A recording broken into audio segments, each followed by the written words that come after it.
नमस्कार मित्रांनो, SPWell 666 चॅनलमध्ये आपलं सहर्ष स्वागत आहे.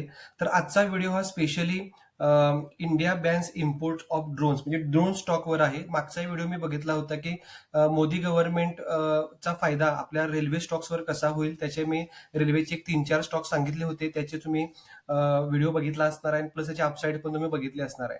त्याचप्रमाणे आजचा व्हिडिओ आहे 2022 मध्ये म्हणजे फेब्रुवारीच्या आसपास न्यूज आली होती हिंदूमध्ये की India Benz import of drones म्हणजे भारतामध्ये स्वतः मॅन्युफॅक्चरिंग म्हणजे इंडियन्स कंपन्यांनी ड्रोन मॅन्युफॅक्चरिंग करण्यासाठी इंडियानं काय केलं होतं की ड्रोन्स जे काही इम्पोर्टिंग होतं त्याच्यावर बॅन केला होता आणि ह्याचाच फायदा काही स्टॉकला होत आहे.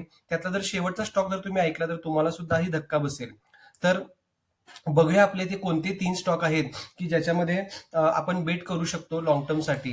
तर त्यातला पहिला स्टॉक जो घेतलेला आहे तो म्हणजे झेन टेक्नॉलॉजी.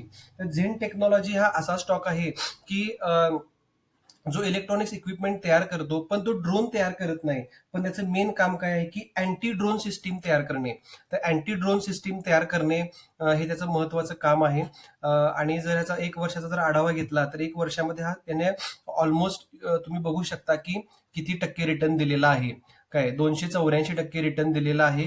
जर सप्टेंबरचाच विचार केला तर सप्टेंबर 22 मध्ये हा 215 ला होता आणि आता ह्या सप्टेंबरमध्ये हा स्टॉक आहे 829 रुपयाला आहे. तर हा स्टॉक आता कॉन्सोलिडेशन फेज मध्ये आहे. तर तुम्ही याचा अभ्यास करू शकता. तुम्ही स्वतः अभ्यास करून याच्यामध्ये इन्व्हेस्ट करा. मी सांगते म्हणून करू नका, पण तुम्ही याचा अभ्यास जरूर करा आणि आपण याच्यामध्ये ट्रेडिंग बेट किंवा लॉंग टर्म साठी बेट करू शकतो. हा थोडासा हाय व्हॅल्युएशनला स्टॉक आहे कारण सेक्टरचा पी 28 आहे आणि याचा 84 आहे. तर हे महत्वाचं आहे. याच्यामध्ये कुठेही तुम्हाला रेड फ्लॅग या साईडला दिसत नाही. फायनान्शियल स्टेटमेंट सुद्धा जबरदस्त आहेत. इबिटा बघा, नेट इन्कम सुद्धा यांचा वाढलेला आहे as compare to last year. EPS सुद्धा, अर्निंग पर शेअर सुद्धा याचं वाढलेलं आहे. तर हा एक पहिला स्टॉक आहे आणि याचं जर व्हॅल्युएशन बघितलं झेन टेक्नॉलॉजीचं तर 2022 जर ज्यावेळी ही न्यूज आली होती म्हणजे फेब्रुवारीच्या दरम्यान, त्यावेळी हा स्टॉक होता ऑलमोस्ट 194 म्हणजे 200 रुपयाच्या आसपास होता आणि यानं चौपट रिटर्न दिलेले आहेत. ऑलमोस्ट आता 827-28 ला आहे. तर इथे ही कॉन्सोलिडेशन फेज चालू आहे. मोस्टली हा स्टॉक 20 डेज एक्सपोनेन्शियलला हा टच करून वर जातो. तर आता ही सुद्धा एक त्याची कॉन्सोलिडेशन फेज आहे. 800 ही त्याची लेवल आहे. 800 पर्यंत रिट्रेस होऊ शकतो किंवा 800च्या खाली पण येऊ शकतो, पण हा स्टॉक चांगला आहे. हा झाला पहिला स्टॉक. दुसरा स्टॉक जो मी सांगणार आहे तो आहे आयडिया फोर्ज. आयडिया फोर्ज जर आयडिया फोर्ज जर वोडाफोन आयडिया नाही, आयडिया फोर्ज. ओके, तर हे लक्षात ठेवा. आयडिया फोर्ज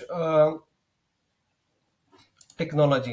तर आता हा स्टॉक 1000 रुपयाला आहे. ऑलमोस्ट या स्टॉकनं 1 वर्षभरामध्ये थोडं कमी रिटर्न दिलेले आहेत. म्हणजे ऑलमोस्ट एक 21% आपल्याला म्हणजे सेलमध्ये मिळत आहे, डिस्काउंट प्राइसमध्ये मिळत आहे. आणि याचं मेन जे काम आहे की डिफेन्स इक्विपमेंट तयार करणे. जे काही ड्रोनला मॅपिंग किंवा सर्व्हिलियन्स लागतं ते ही आयडिया फोर्स तयार करते आणि फोरकास्टिंग ऑलमोस्ट 100% आहे.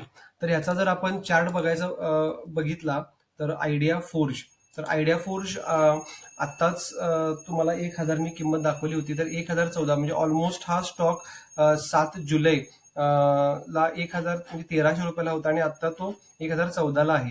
तर हा स्टॉक अजूनही निगेटिव्ह कॅटेगरीमध्ये आहे. थोडाफार 1000च्या दरम्यान किंवा 975 पर्यंत खाली येऊन सुद्धा हा वर जाऊ शकतो. तर ह्याच्यावर तुम्ही नजरा ठेवा. आणि तिसरा स्टॉक जो सगळ्यात महत्वाचा आहे तो म्हणजे इन्फोसिस.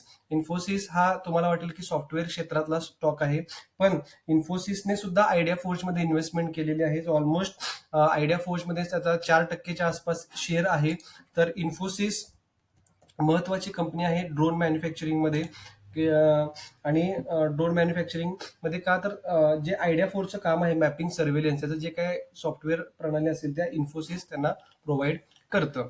तर इन्फोसिस स्टॉक सुद्धा आता चांगला व्हॅल्युएशनला आहे. मी मागे सुद्धा व्हिडिओमध्ये सांगितलं होतं की तुम्ही सॉफ्टवेअरमध्ये 6 महिने इन्व्हेस्टेड राहायला पाहिजे. ऑलमोस्ट 1 महिन्याभराची गोष्ट आहे. तर 1 महिन्यात जुलैच्या आसपास जर बघितलं तर इन्फोसिस ऑलमोस्ट 1300 रुपयाला होता आणि आता तो 1480च्या घरात आहे.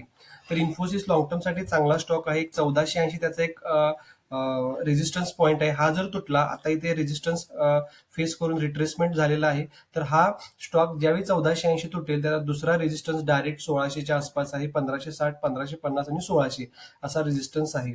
तर हे 3 महत्वाचे स्टॉक आहे की जे तुम्ही ड्रोन स्टॉक महत्वाचे आहेत, ह्याच्यावर तुम्ही बेट करू शकता. व्हिडिओ आवडला असेल तर लाईक करा, सबस्क्राईब करा. थँक्यू.